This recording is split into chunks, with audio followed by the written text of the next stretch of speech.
Bueno, como muchos sabrán y si habrán visto el anuncio, esta clase trata acerca del misterio pascual. Medir la altura hasta donde puedo escribir. Hasta aquí.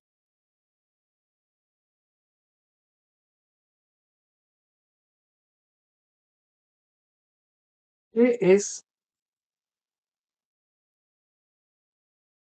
el misterio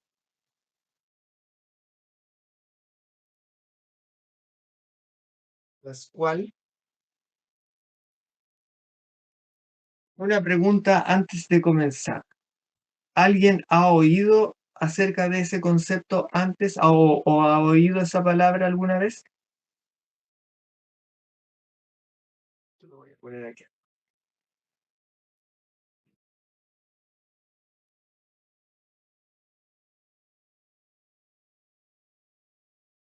Bueno, si no han oído acerca de ese concepto, esa es una de las cosas que vamos a ver. ¿Por qué no saben la mayoría qué es lo que es?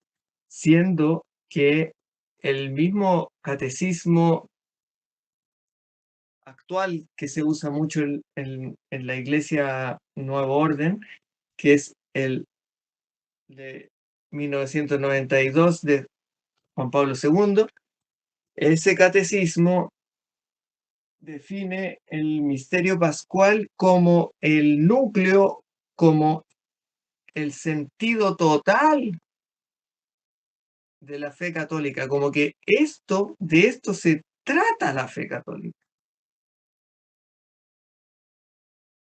Alguien, sí, por lo menos para nuestra generación es algo que ha estado dando vueltas por lo menos desde, considerando la edad promedio que tenemos acá, no sé qué edad tendrán ustedes, voy a cumplir 46 años, acá debemos tener entre 20 y 50, 60, algo así, es más o menos, me imagino, que es el rango de personas que se interesan por este tipo de temas.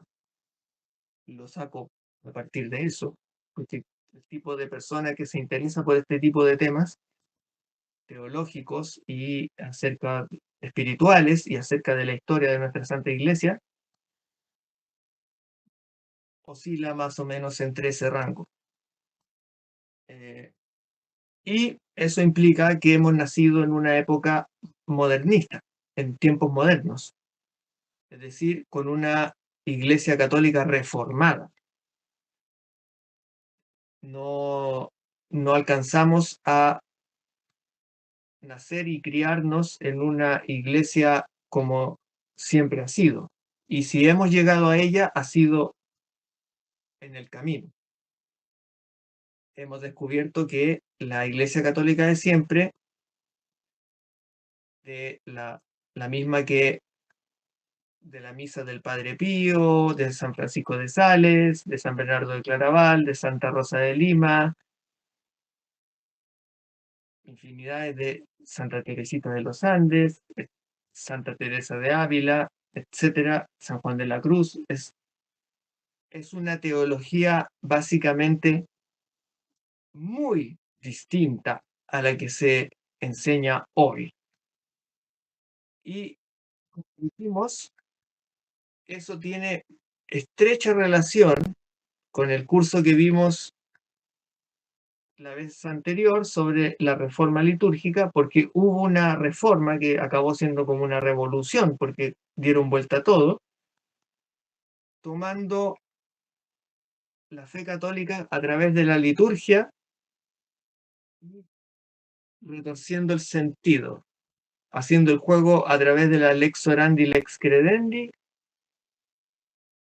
terminaron transformando el modo en que los católicos piensan y creen, cambiando las palabras, cambiando el sentido de las palabras, cambiando las prácticas, el modo de hacer las cosas, que esa es una estrategia que, como dijimos, proviene del marxismo cultural, que es no atacar directamente, sino que primero bombardear con ideas y con prácticas y hacer que la población, que en este caso los fieles, vayan haciendo las cosas de otra manera al punto que eso les vaya modelando la manera de pensar y crean que las cosas son así porque lo llevan haciendo así durante mucho tiempo. Pero la, la superficie visual, el horizonte, por decirlo así, se ve similar.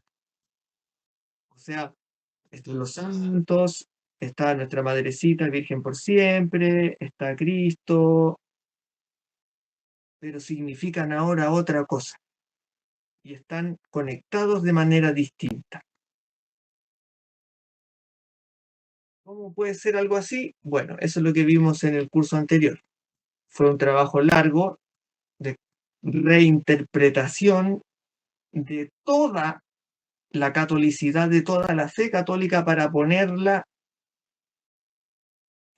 al revés, por decirlo así, y dejarla presentada como que se viera muy similar, muy similar. Y por eso muchos católicos hoy en día no lo alcanzan a percibir. Y creen que, por ejemplo, que la Iglesia Nuevo Orden es simplemente la misma iglesia de siempre, pero con la misa traducida al español, por ejemplo, cosas así.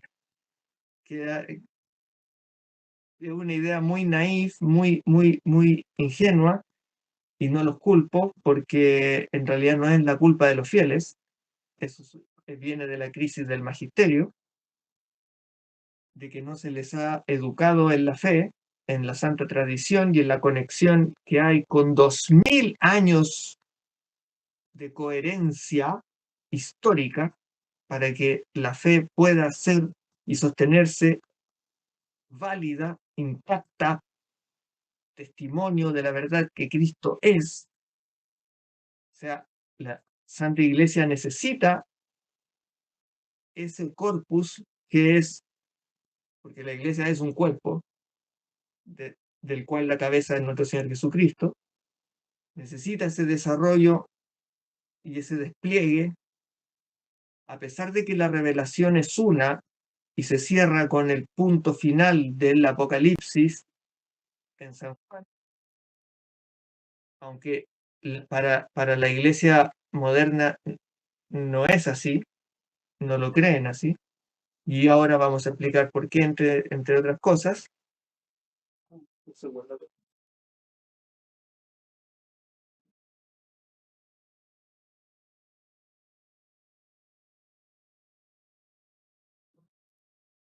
A pesar de que la revelación es una, la revelación continúa transmitiéndose de generación en generación por transmisión, que es tradición, gracias al Espíritu Santo, gracias al Paráclito, que va dejando huellas, dando testimonio de la verdad que Cristo es y se va transmitiendo para cada época. Y esa es la labor del magisterio.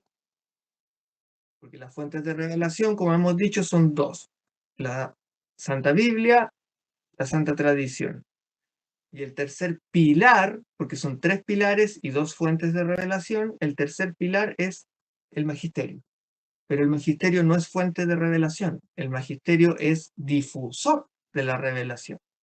Eso es otra confusión que también tienen muchos católicos confundidos hoy en día, que creen que hay tres fuentes de revelación. No, las fuentes de revelación son dos. Y el magisterio es solamente difusor, no puede crear revelación, porque la revelación es divina, la revelación es trascendente, viene desde lo trascendente hacia lo inmanente, que es el plano natural, que eso es lo que aprendimos en varios cursos atrás. Bueno, eso como básicamente introducción, mientras vienen llegando otros hermanos y hermanas, vamos a entrar ya en detalle. Para poder entender de qué va este tema del misterio pascual, lo primero que hay que tener claro es cuál es el núcleo original de la fe católica. Y eso lo hemos estado, es un punto que lo hemos estado tocando mucho, tanto de manera directa como indirecta. Y hemos hablado, ¿y por qué? Porque siempre tiene que estar, siempre está presente. Si es lo esencial de la fe católica, el- sea el tema que uno esté abordando, que sea católico, va a tener relación con la esencia de lo que es la fe católica, y de eso nos vamos a referir enseguida. Ahora, donde, por ejemplo, se nota de manera muy evidente cómo se distingue lo católico o algo cuando es católico, a simple vista. Por ejemplo, si vamos caminando por la calle, ¿cómo sabemos que un lugar es católico? ¿Cómo sabemos que eso que está ahí en la esquina no es un culto protestante, sino que, por ejemplo, es una iglesia católica? ¿Alguien podría responder eso?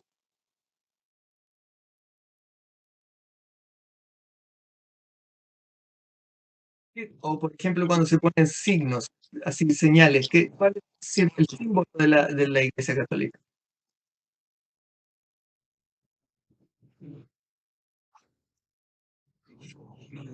La cruz que tienen en las torres, los campanarios, Ya, ¿sí? sí, sí, por supuesto.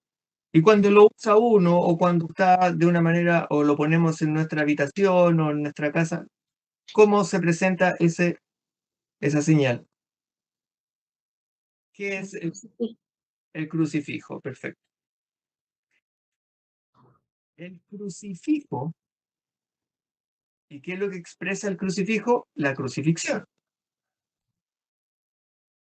Entonces tenemos ya un primer elemento que es muy, muy, muy decisivo, que está en el centro de la fe católica, que es nuestro Señor pasando en su pasión por la Santa Cruz, es decir, el Calvario.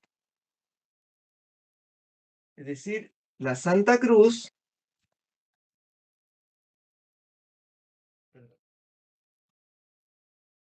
la Santa Cruz,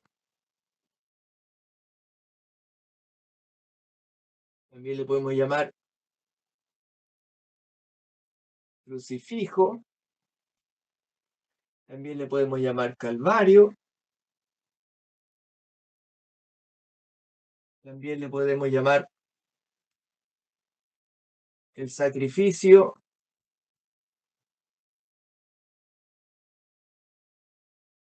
del Cordero de Dios,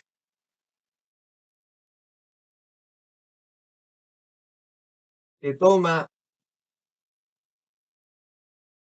sobre sí los pecados del mundo. Todo eso, en el fondo, es lo mismo. Es nuestro Señor en la cruz. ¿Y por qué nuestro Señor tuvo, una vez verbo encarnado? Porque Él es Dios y se encarnó. ¿Cuál es el sentido de la encarnación? Entonces, dentro de la fe católica, a esta pregunta, ¿cuál es el sentido? Eso también lo vimos en una clase anterior. ¿Cuál es el sentido de la encarnación? Nación del verbo, le vamos a poner. ¿Por qué el verbo se encarnó?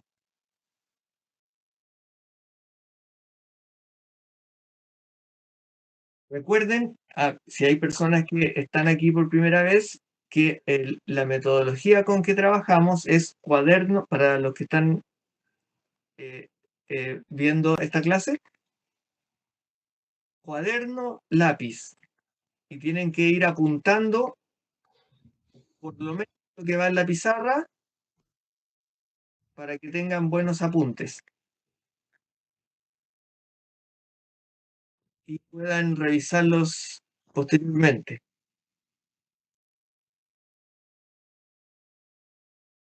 Entonces, ¿cuál es el sentido de la encarnación del Verbo? Que de otra forma la pregunta sería, ¿por qué Cristo vino al mundo? Para salvarnos.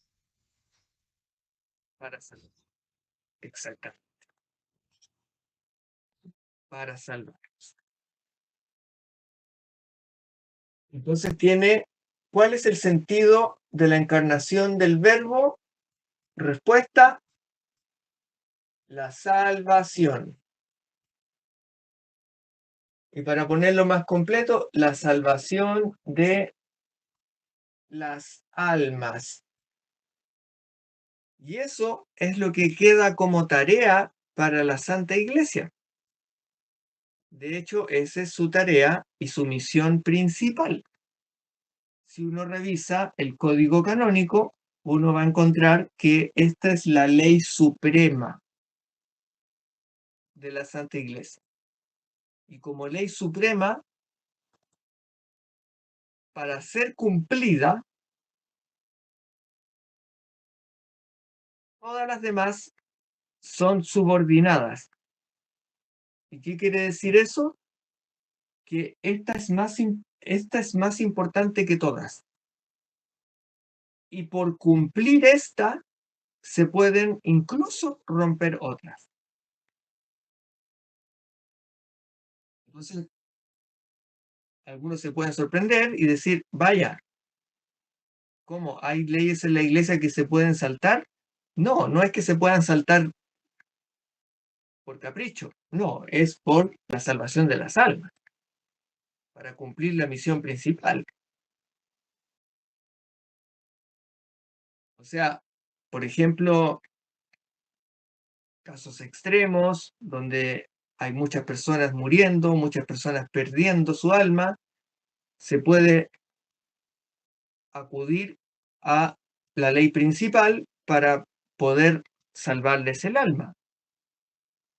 Una persona que está falleciendo, incluso por ejemplo alguien no quiere que se acerque el sacerdote y el sacerdote se puede acercar y darle la extrema unción o el que se confiese o incluso darle comunión para que pueda su alma tener alguna esperanza de salvación. Entonces, ese tipo de fricciones pueden darse. ¿Por qué? Porque nuestro Señor vino al mundo para la salvación. ¿Salvación de qué?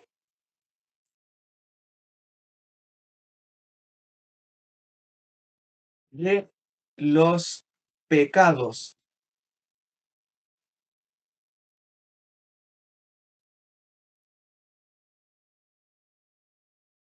Entonces, sabemos que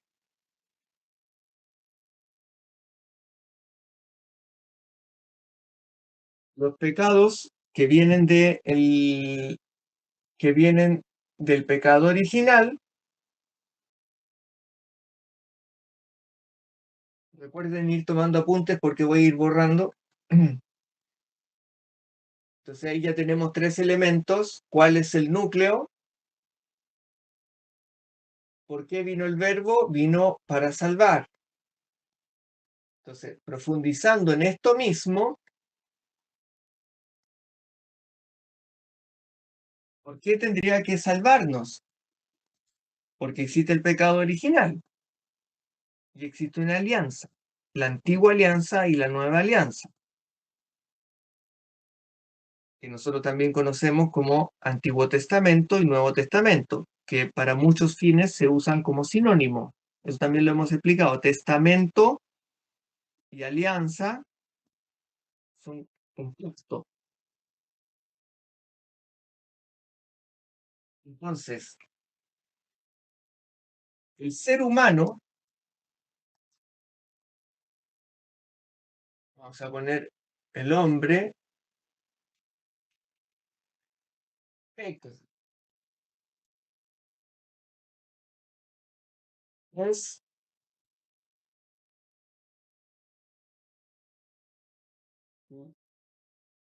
concupiscente, lo que dijimos en unas clases anteriores, lo que se llama fomes peccati,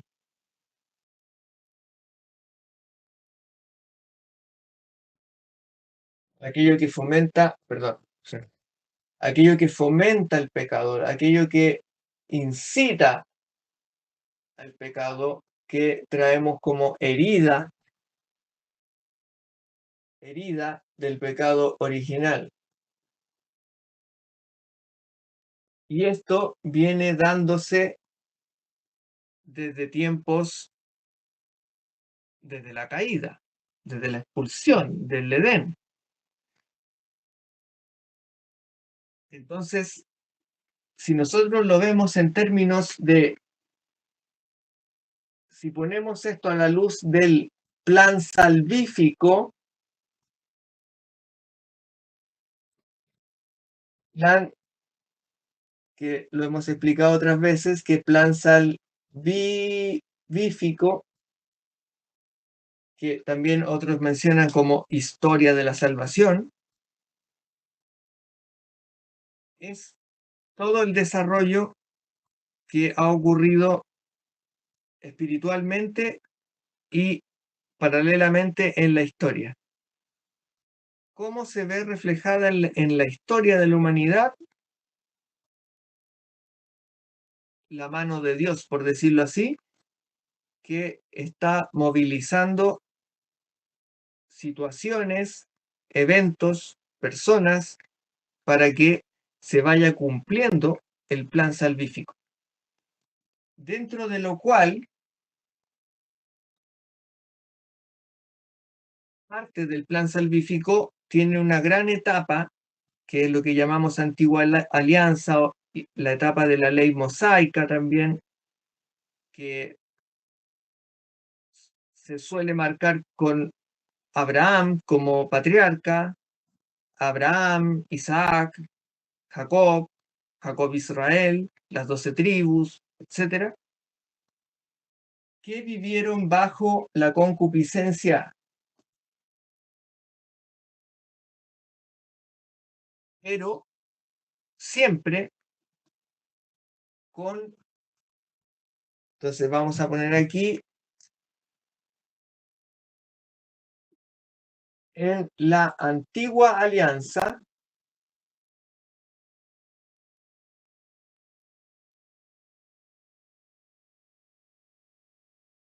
a pesar de las dos cosas, de que había hombres de Dios, había hombres justos que les llamaban, en ese tiempo no le llamaban santos, le llamaban justos, temerosos de Dios, como por ejemplo era el rey David o el rey Salomón en un comienzo, como era el profeta Elías, etcétera. Habían personas muy que seguían la ley de Dios al punto de que lo escuchaban y seguían su ley. Habían en la antigua alianza, a pesar de que habían hombres justos,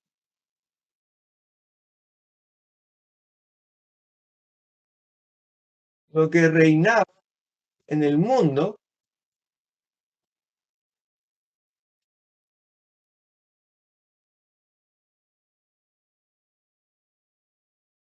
era el pecado.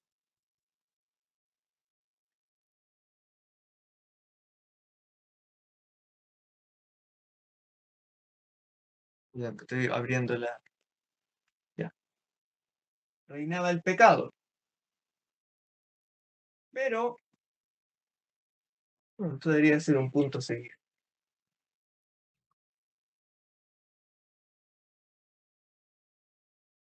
Pero había también una, como acabamos de decir, una alianza. Primero con Abraham, y de ahí se va extendiendo. Moisés, cuando recibe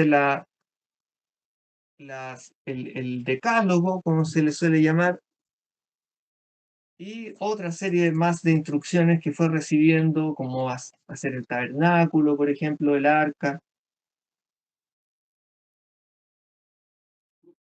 Y uno de los puntos más importantes de la revelación es cuando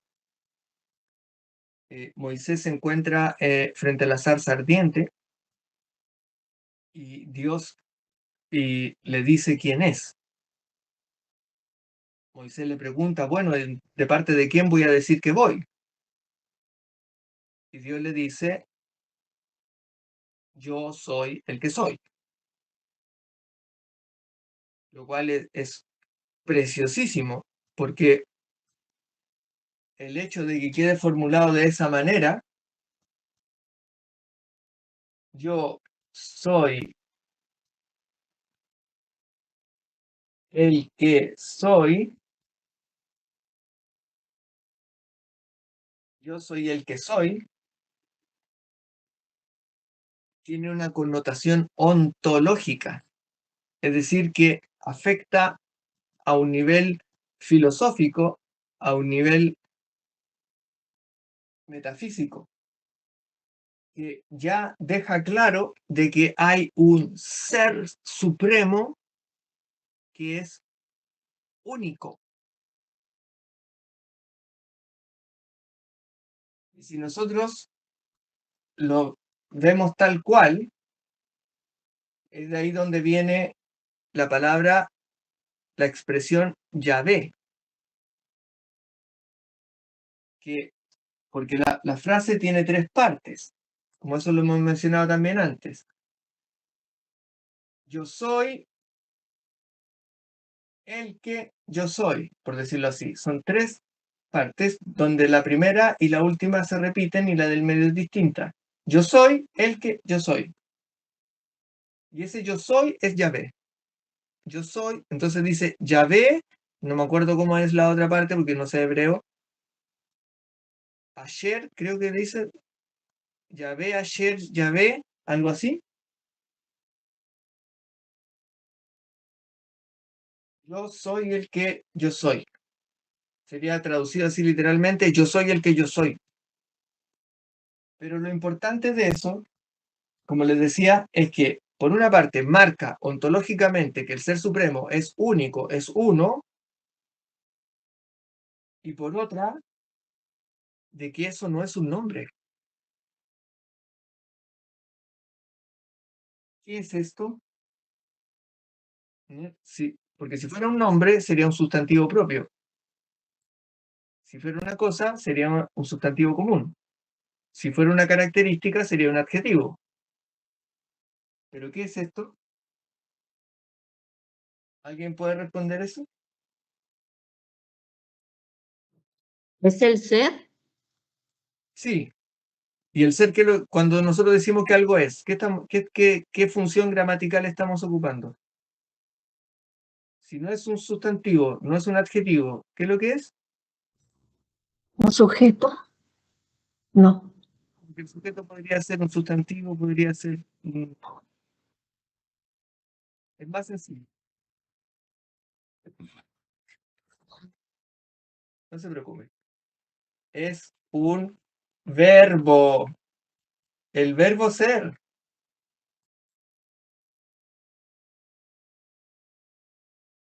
Cuando digo yo soy, estoy diciendo el verbo ser en primera persona.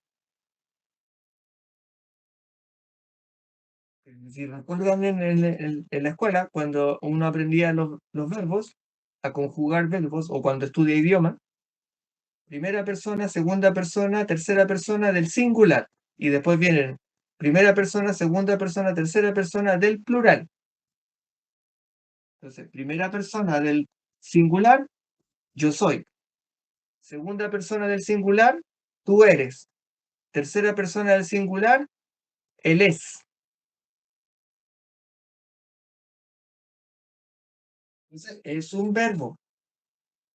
Entonces, es muy hermoso que la manera en que Dios le enseña a Moisés que tiene que referirse a él, no es con un nombre, porque los ídolos paganos tenían nombres,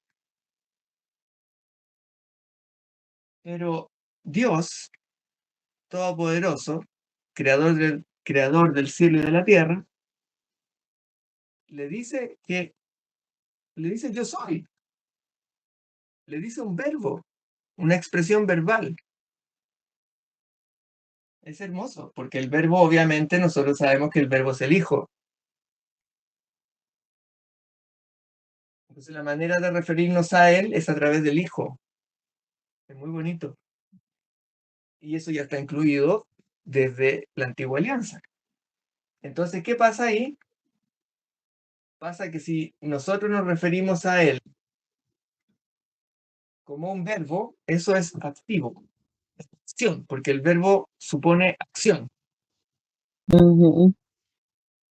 Entonces, ahí queda un testimonio, una huella,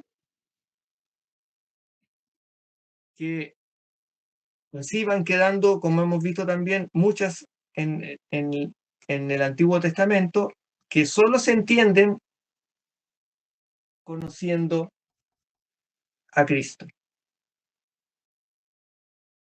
Si uno sabe que el verbo se encarnó, uno puede descifrar el Antiguo Testamento, porque está lleno de claves, prefiguraciones, como le hemos llamado, y también profecías. Entonces hay muchas cosas que hablan y señalan a nuestro Señor Jesucristo, pero que están como escondidillas, por decirlo así, que uno la tiene que aprender a ubicarla. Y por eso hemos mencionado que aquellos que quieran leer la Biblia, cuando les da a veces a las personas que quieren leer por lo menos una vez en la vida o varias, la Biblia entera, lean primero lean primero el Nuevo Testamento, aprendan quién es Cristo y luego lean el Antiguo Testamento. ¿Y por qué sería así y no en orden así si el otro es más antiguo? Porque el antiguo, como la misma Biblia dice, es una sombra de la cruz.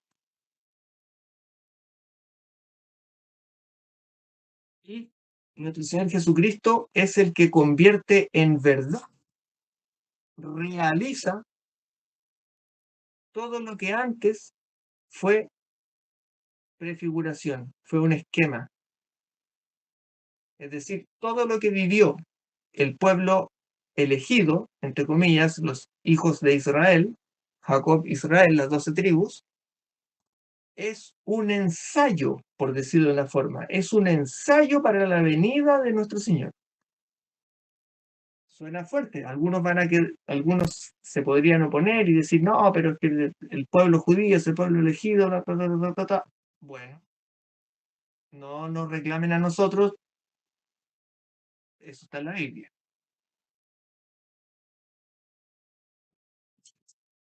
es así. Y cuando nuestro Señor dice todo está consumado, es todo está consumado. Todo así, escrito en grande. Todo está consumado. No solo la ley mosaica, sino todo. Entonces, volviendo, a sabiendas ya de eso que acabamos de mencionar, considerando eso. Pero había una alianza, estábamos aquí, en la antigua alianza había una alianza que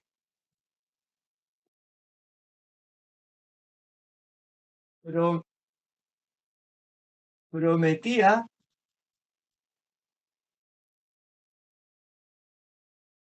la venida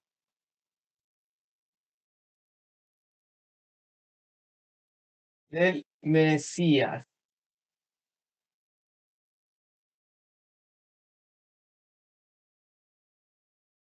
Y eso está marcado a través de todo el Antiguo Testamento. Toda la antigua alianza funciona como una especie de preparación. Están en constante ejercicio de preparación. Y así, en el plan salvífico, como decíamos, Dios los está preparando. Por eso, en un momento les decía, hace creo que un mes o 2 meses atrás, que la misa de siempre nunca queda lejos, porque para que hubiese misa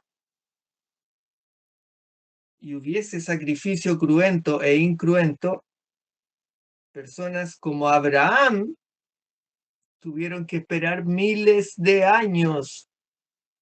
Es decir, viajar en el tiempo, por decirlo así, miles de años para poder llegar al momento en que nuestro Señor fuese sacrificado como Cordero de Dios que toma sobre sí los pecados del mundo y diera su sangre preciosa.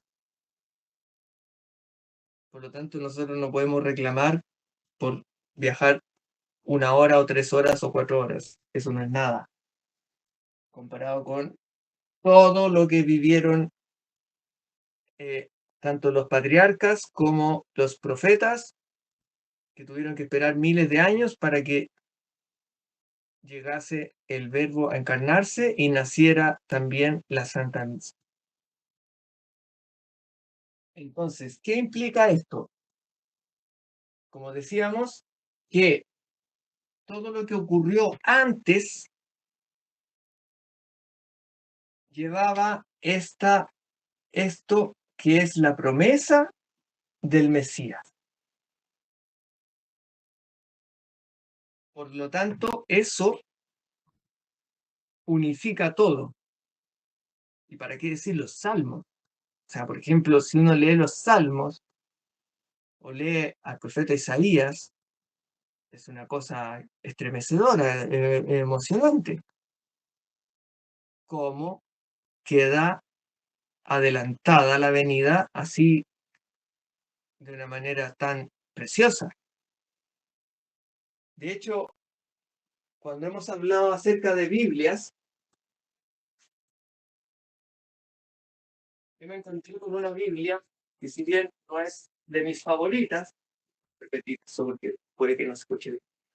Me encontré con una Biblia que, a pesar de no ser de mis favoritas,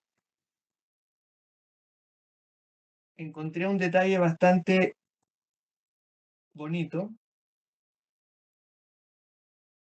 porque, como siempre hemos recomendado, es usar Biblias anteriores por lo menos a 1950, y que hay también versículos clave que muestran que esas ediciones no estén adulteradas o no tan adulteradas. Y de eso hay material, así que si a alguien le interesa ese tema, para no tener que extenderme en eso, porque estamos en otro tema ahora, me puede escribir por interno y pedirme material respecto de eso de las Biblias. Lo que necesito hacer ahora es mostrarles algo que me pareció bastante hermoso y que tiene que ver con eso, porque este es uno de los pasajes que uno suele mirar cuando toma una Biblia y quiere ver si la Biblia es buena, si es católica, de verdad. Uno mira Isaías 7:14 y eso tiene que decir virgen. La virgen tendrá un hijo. No que a una doncella, un adolescente, que bla, bla, bla, bla. No, la virgen tendrá un hijo. ¿Por qué? Porque esa es la profecía de nuestra madrecita. Virgen por siempre. Entonces tiene que decir virgen. Si es católica la Biblia, tiene que decir virgen, obviamente. Por ejemplo, en la Vulgata aparece con mayúscula, virgen con mayúscula e hijo con mayúscula. Al principio, la primera letra. Pero lo que me topé en esta Biblia es que en Isaías 7:14, no sé si se alcanza a apreciar ahí, miren, está todo en mayúscula.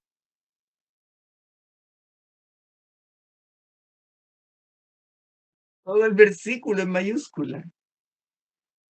Sabed que una virgen concebirá y parirá un hijo y su nombre será Emanuel. Todo el versículo en mayúscula. Precioso.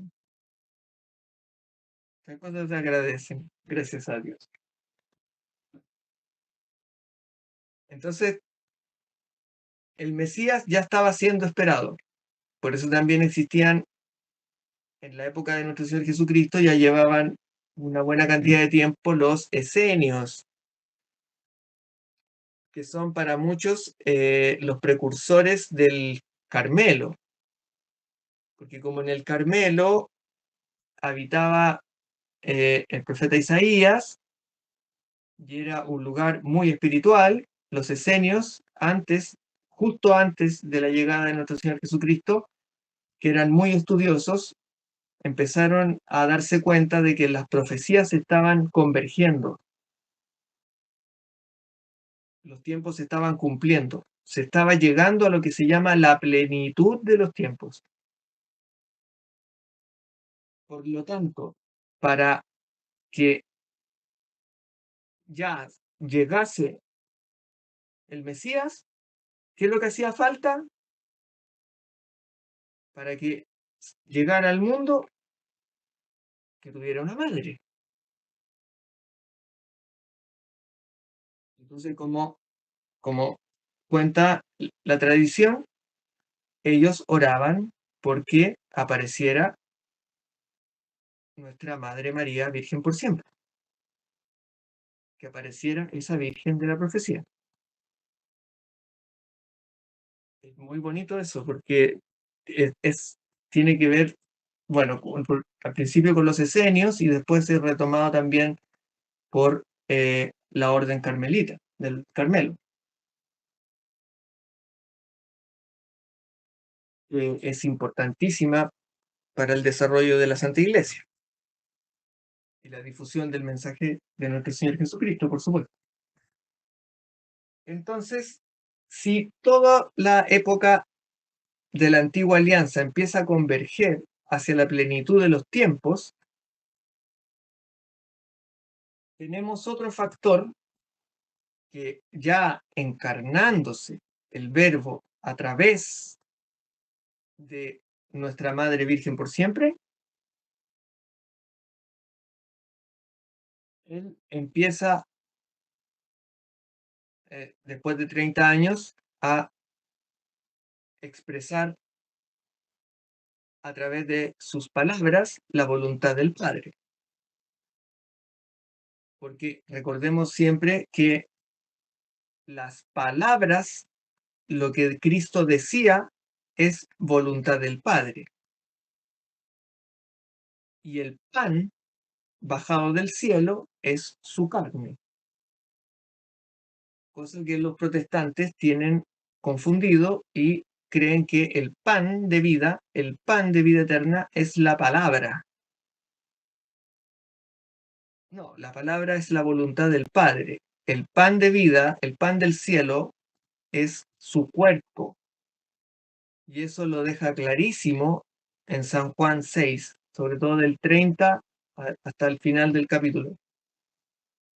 Cuando dice, tienen que comer de mi carne, que es verdadera comida, tienen que beber de mi sangre, que es verdadera bebida, etc. Y lo deja muy recalcado y pierde una gran cantidad de discípulos por decir eso. Entonces, si los protestantes buscan alguna referencia bíblica desde quiénes son ellos en esos tiempos, bueno, eso eran protestantes. ¿Por qué? Porque se opusieron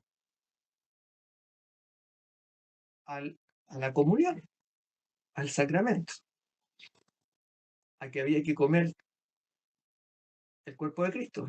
O sea, decían, son palabras muy duras, no las podían asimilar, no creían, estaban pensando con cabecita de hombre, no tenían abierto su corazón. Entonces, cuando nuestro Señor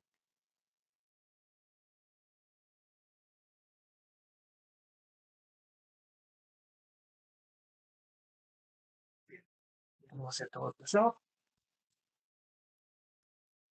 entonces ya estamos en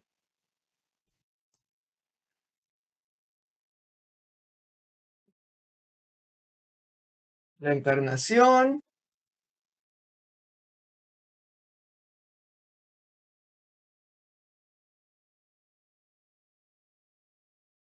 del verbo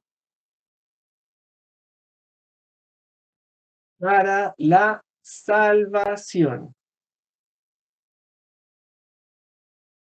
de las almas. Y eso, dentro de todas las cosas que nuestro Señor enseña, porque Él viene a dar testimonio de la verdad que Él es y hacer la voluntad del Padre, hay muchos momentos en los que Él ocupa la expresión, voy a escribir en grande para que se note bien, mi hora.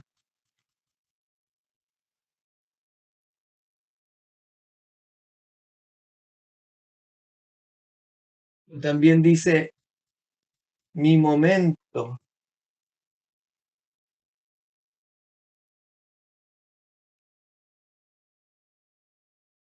Es decir, que nuestro Señor ya siempre, durante todo su pasar por este mundo, de vez en cuando hacía referencia a eso.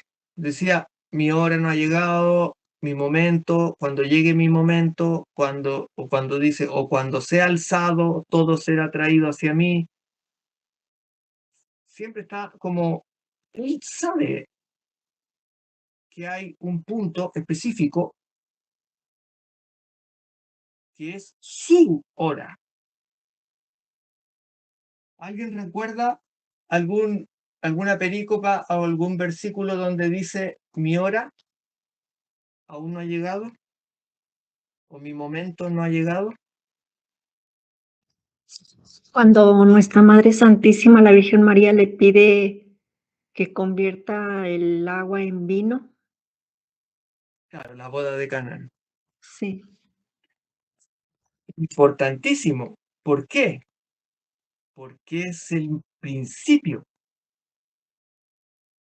Imagínense, desde el primer momento, cuando da la primera señal, hace el primer milagro que marca que Él es el Hijo de Dios, porque para eso son los milagros, para dar testimonio de que Él es el Hijo de Dios y dejar constancia, por decirlo así, ya deja claro que hay una hora y un momento que está destinado para Él.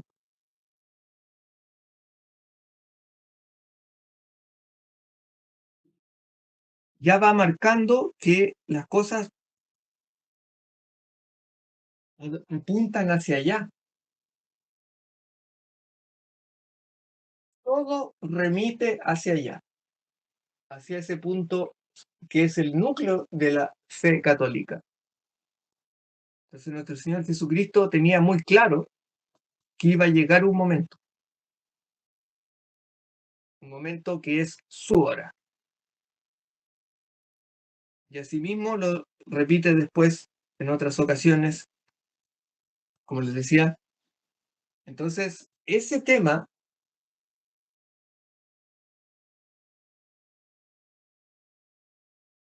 es importantísimo,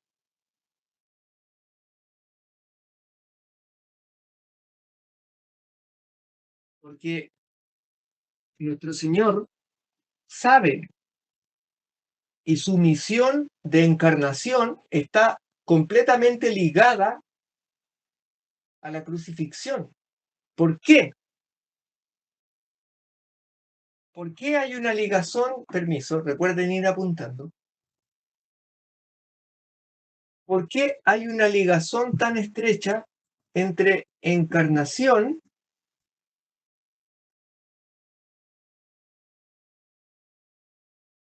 vamos a poner sí, solo sí, como en matemática, encarnación,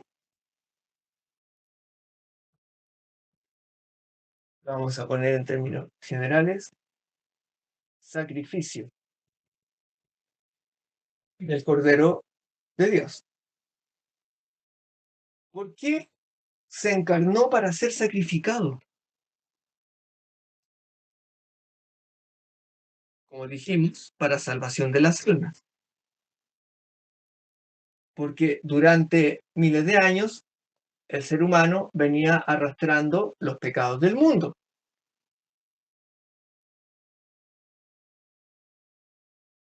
Y la doctrina católica, la fe católica de siempre nos enseña, y todos los santos y todos los doctores de la iglesia y santas y por 2000 años han sabido lo mismo, es lo siguiente.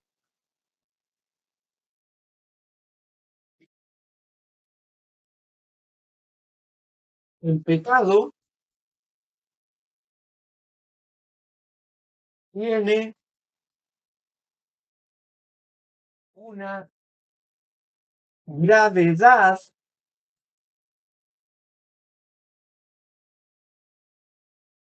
infinita. Es una deuda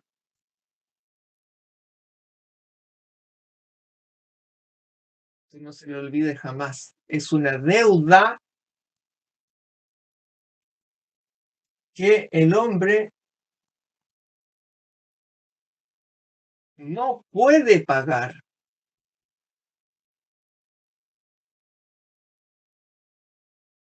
¿Por qué? Porque el hombre no es infinito y no puede hacer nada que sea infinito.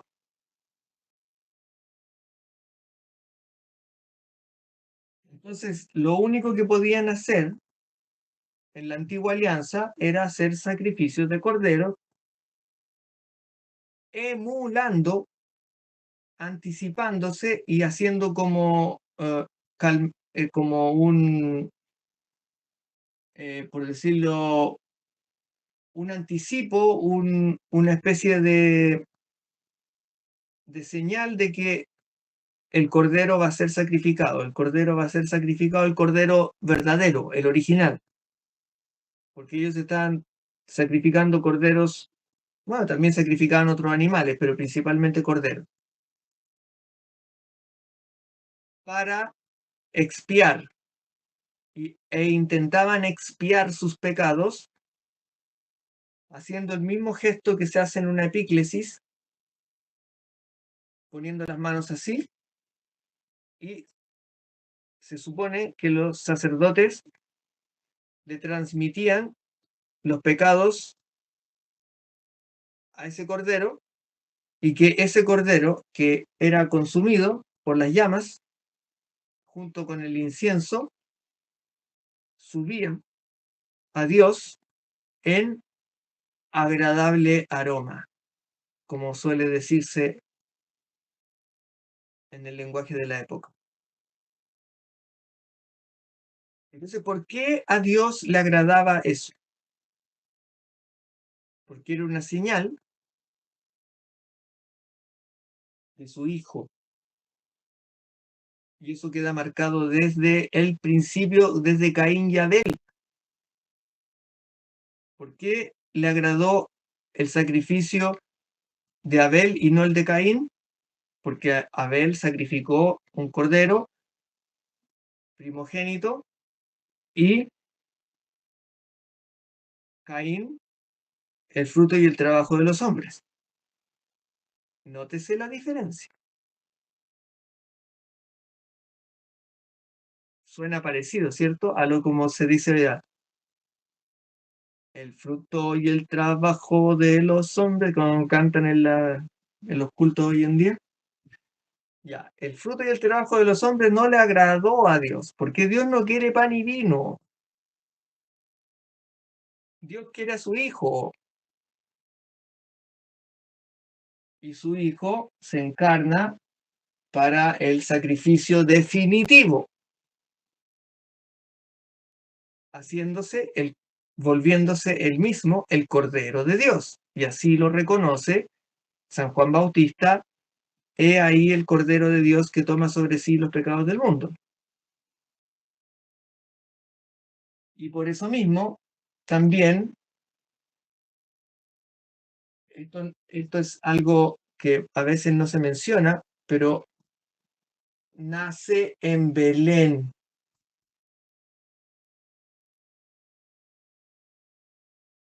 Nace en Belén. Y Belén significa casa de pan.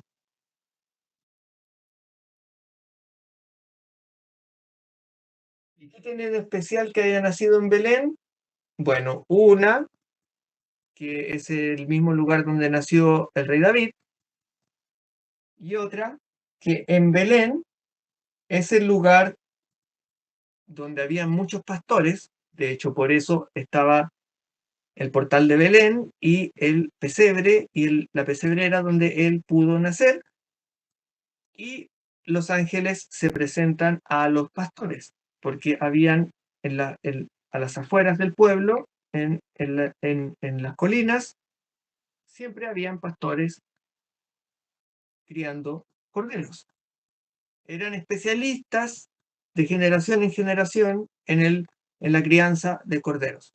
Entonces, los judíos tenían la eh, costumbre de comprar corderos de Belén. Habitualmente en los países pasa eso, de que hay zonas que se vuelven como productoras de ciertas mercaderías, como, no sé, por ejemplo, frutas o ciertos animales o carnes, que si vienen de tal pueblo, de tal zona, esas son buenas. Siempre hay como unas tradiciones que uno dice: ah, si es de allá, esas. Bueno, entre los judíos pasaba eso con los corderos. Si los corderos venían de Belén, esos eran los buenos, porque ahí se daban muy buenos corderos.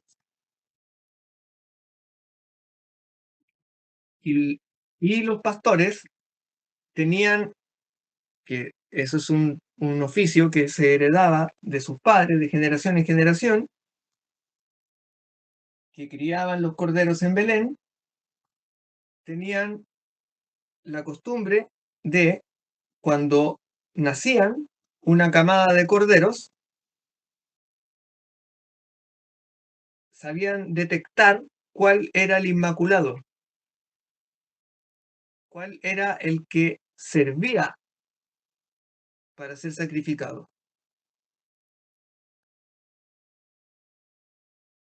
Entonces, cuando un cordero venía, por ejemplo, por decirlo de una manera, muy blanco, con todo bien formadito, con todos sus dientecitos y todo bien puesto, y era bien, bien mono, bien bonito, lo envolvían en una tela y lo ponían en la pesebrera. No lo dejaban junto a los otros, lo separaban, lo ponían en el pesebre. Es hermoso, es precioso. Entonces los pastores, cuando vieron eso, cuando se le aparecieron los ángeles y le dijeron que fueran a adorar al rey que había nacido, y ven este bebé, niño Dios, resplandeciente, puesto igual que un corderito inmaculado, envuelto en una tela, en el lugar donde los animales comen el forraje, en el pesebre.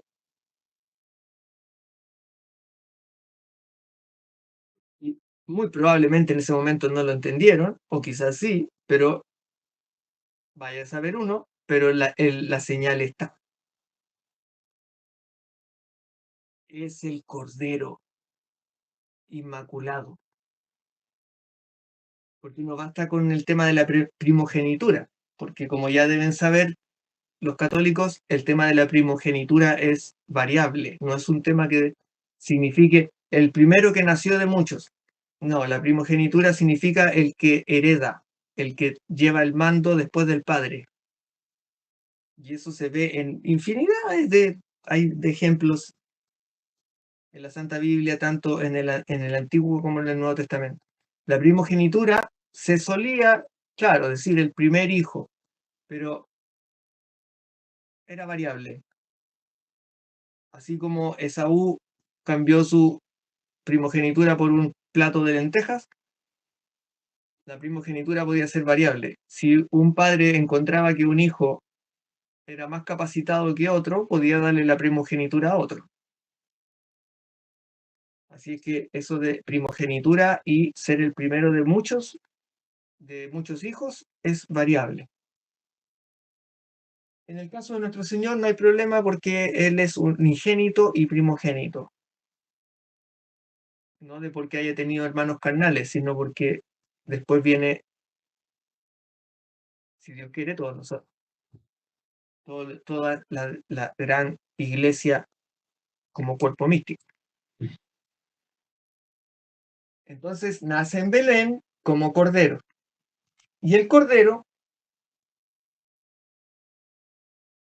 es sacrificial, al igual que cuando se hizo la cena en Egipto para liberar a el pueblo, los hijos de Israel, como la 10ª plaga, la última plaga, cuando estaba Moisés convenciendo al faraón que estaba muy testarudo. Si recuerdan, eso también lo hemos mencionado en algunos cursos, se cumple una cena. Y esa es una de las prefiguraciones también más bellas que hay también de nuestro Señor Jesucristo. Porque va a pasar el ángel exterminador y les manda a decir al pueblo de Israel, entre paréntesis, suelo recordarles que Israel nunca ha sido un pueblo, nunca ha sido una tierra, nunca ha sido un país. Israel se le llama a un pueblo, los hijos de Israel, las 12 tribus. No es una ciudad, no es un país. Israel era el grupo de los elegidos, las 12 tribus, que no podían contaminarse, no podían mezclarse y tenían una serie de reglas que pertenecían a la antigua alianza. Y entre ellos estaba la circuncisión, no casarse con personas extranjeras, etcétera, etcétera. Cosa que obviamente después rompieron la alianza. Entonces, la cena del Éxodo, Dios les manda a hacer una cena donde tienen que sacrificar un cordero, comer pan ácimo, otra señal, pan sin levadura, de solo harina de trigo.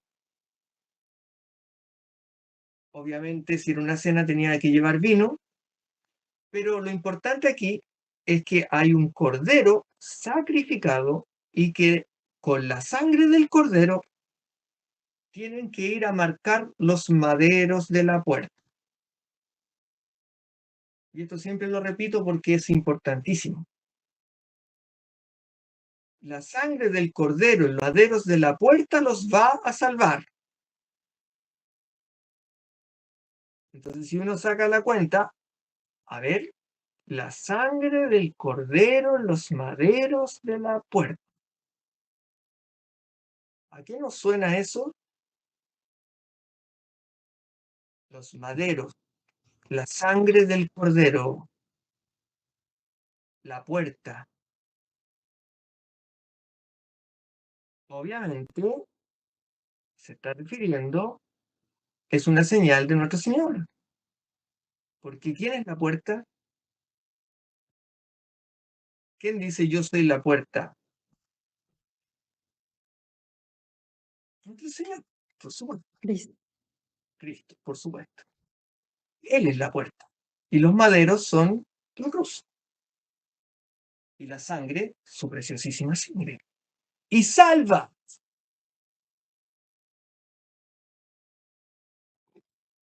Es impresionante. Están todos los elementos. Y son prefiguraciones. Por eso les decía, primero hay que conocer el Nuevo Testamento y después meterse al Antiguo, porque ahí se entiende. Si no, pasan como anécdotas, como si estuvieran leyendo una novela. Pero cuando uno ya conoce las claves de nuestro Señor Jesucristo, las encuentra en el Antiguo Testamento. Entonces el cordero sacrificial. El cordero es sacrificial. El hombre no puede pagar la deuda del pecado. Antes, en la antigua alianza, solo sacrificaba corderos, corderos animales,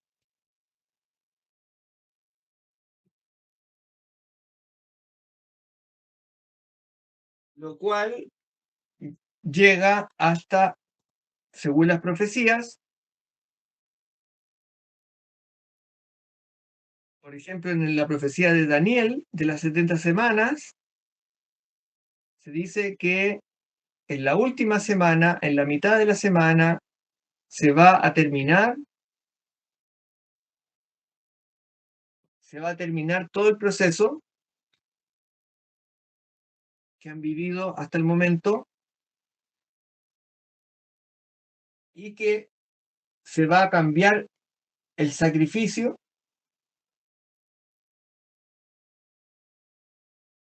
porque va a llegar el libertador y van a ser libres, lo cual obviamente los judíos en su mayoría, como sobre todo los, ¿cómo le llamaban al grupo de Barrabás? ¿Sarracenos? ¿Cómo le llamaban? Eso eran los, no lo recuerdo exactamente en este momento. Que eran los revolucionarios. Interpretaban de que el Mesías, si era libertador, tenía que llegar con una caballería, con espadas y liberarlo de los romanos. Era una cosa muy mundana, como se lo imaginaban. Pero resulta que nuestro Señor se los dice claramente. Yo los vengo a liberar de la esclavitud. Y los judíos quedan, ¿cuál esclavitud? Si nosotros ya fuimos liberados de la esclavitud de Egipto, nosotros no somos esclavos de nadie. Y nuestro Señor, ¿qué les dice? Ustedes son esclavos del pecado.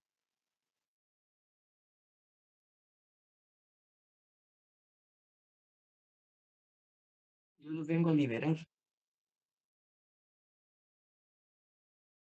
Entonces, para que se pueda producir esa liberación, tiene que hacerse el sacrificio de los sacrificios, el definitivo, el último.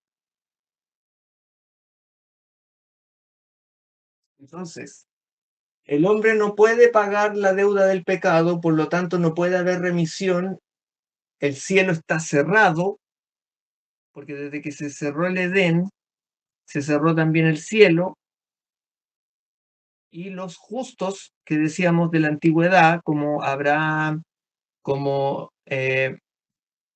Elías, como Moisés, etcétera, no se fueron al cielo.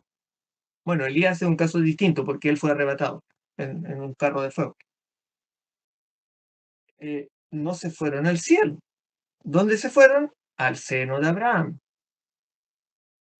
que es una especie de limbo. Por eso en el credo nosotros decimos también que Cristo descendió a los infiernos y al tercer día resucitó. Pero no bajó al infierno donde están las almas condenadas.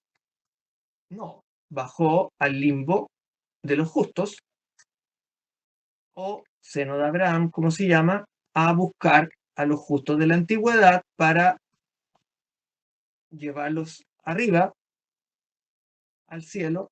¿Por qué? Porque el sacrificio de nuestro Señor en la cruz abre las puertas del cielo. Hasta hoy en día están abiertas, así que ¿qué están esperando? Hagan mérito. Ay, qué lindo. Entonces, esa deuda el ser humano no la puede pagar. Antes solo sacrificaba corderos animales hasta que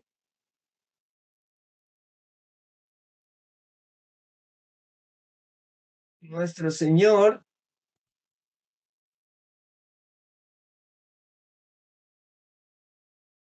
como cordero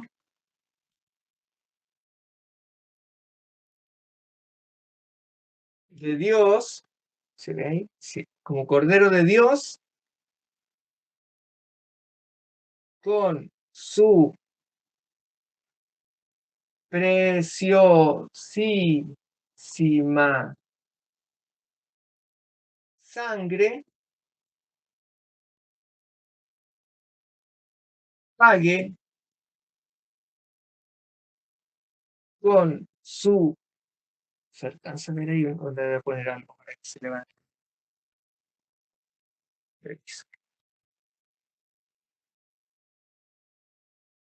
Pague con,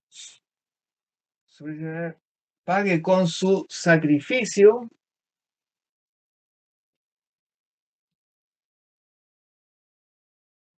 en su hora,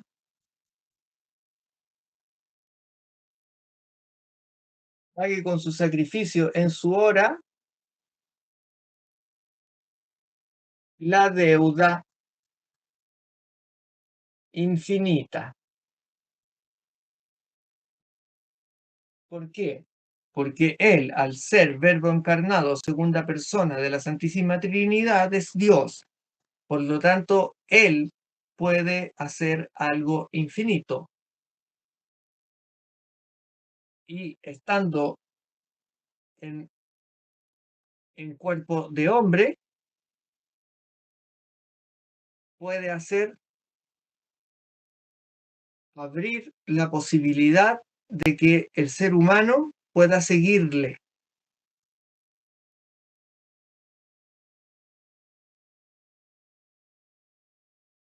Haga la deuda, se abren las puertas del cielo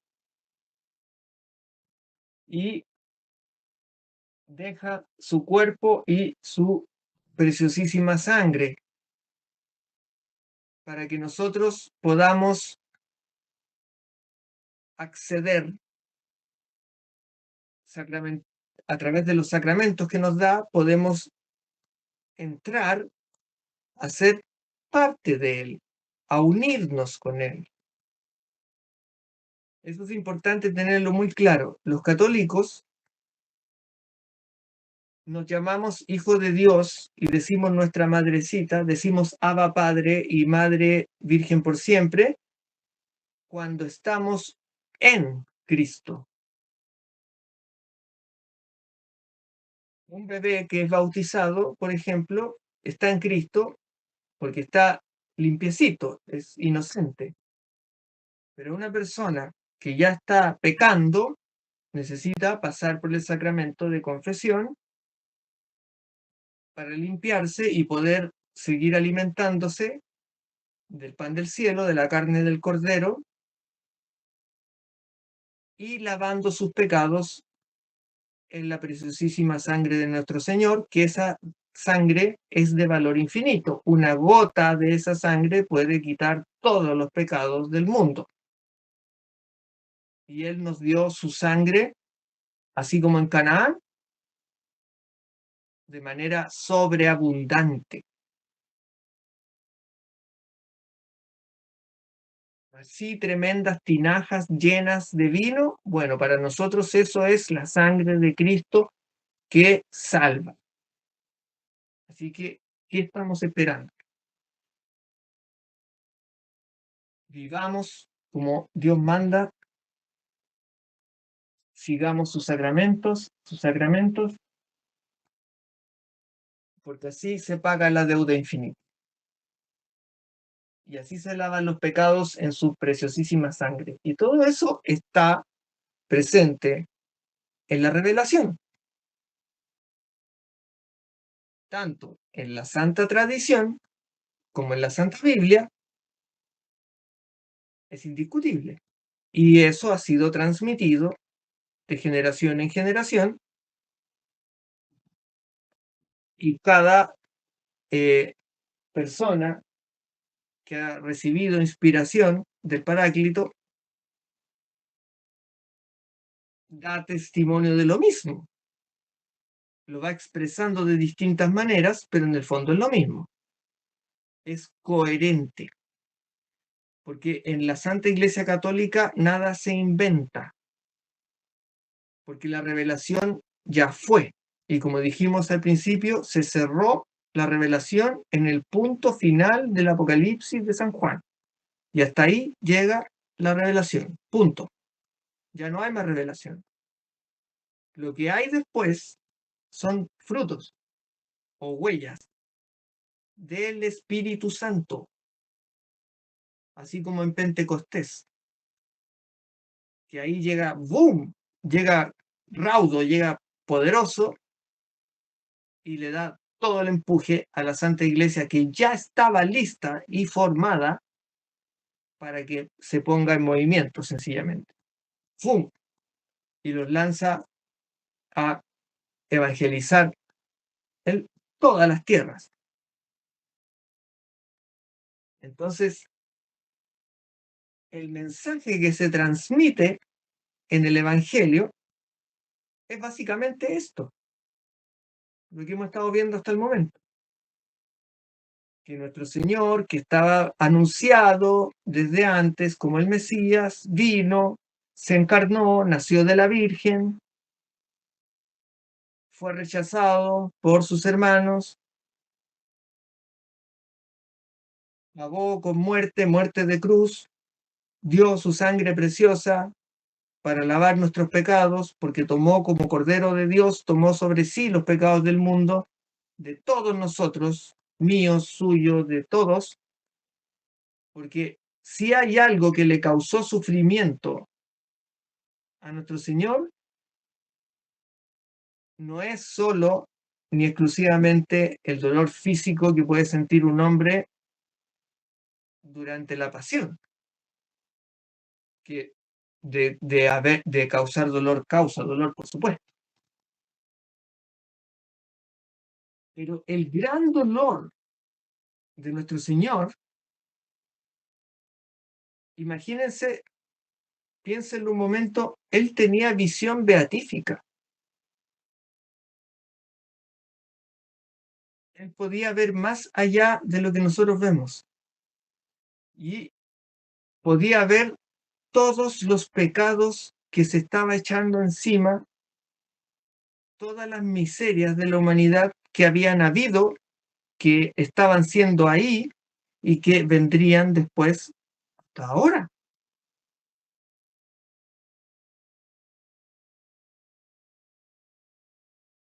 Es lo que, por eso, por ejemplo, se aparece nuestra madrecita,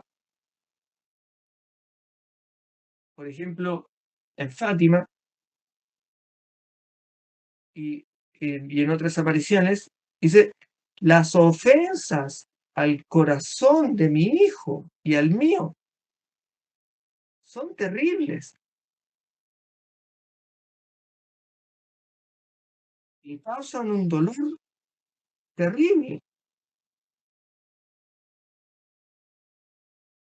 ¿Cómo pueden ofenderlo así? Ese es el gran dolor de nuestro Señor y nuestra Madre corredentora.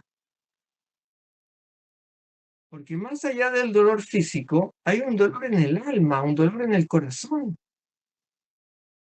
que es la traición. Y que las personas se avergüencen de él. El ser humano puede ser muy miserable. ¿Cómo pueden avergonzarse muchos católicos de ser católicos? Al punto, lo digo aquí, por ejemplo, desde Santiago de Chile, donde las personas les da vergüenza decir que son católicos. No sé si tendrán conciencia o no de que nuestro Señor ya lo dijo. Si se avergüenzan de mí, yo me avergonzaré de ustedes frente al Padre.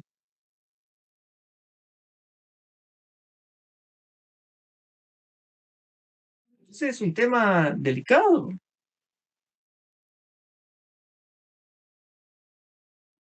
Entonces, durante la pasión de nuestro Señor, gran parte de su dolor tiene que ver con eso, con que Él carga sobre sí los pecados, y son todos los pecados, habidos y por haber.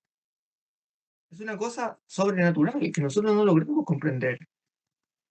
Entonces, a veces en las representaciones que se hacen, en las pinturas, dibujos o películas, claro, le ponen más sangre, le ponen más crueldad y todo, pero no es eso el punto. El punto es una cosa espiritual y en su corazón,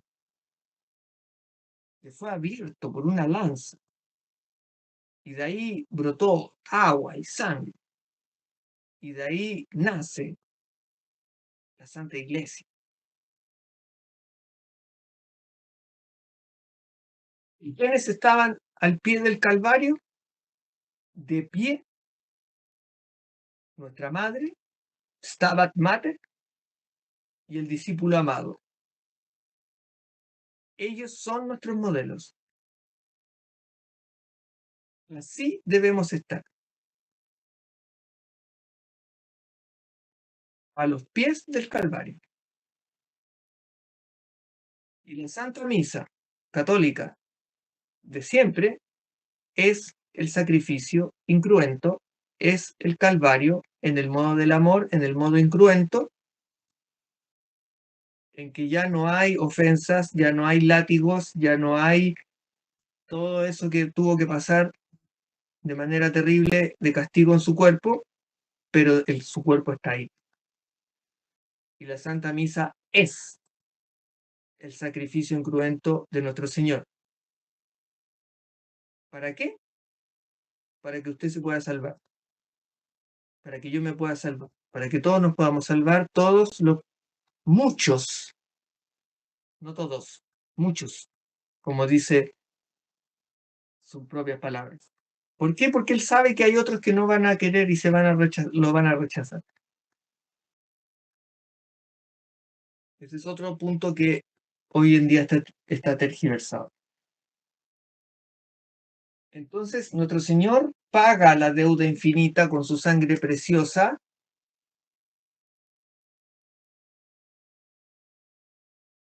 Paga la deuda infinita.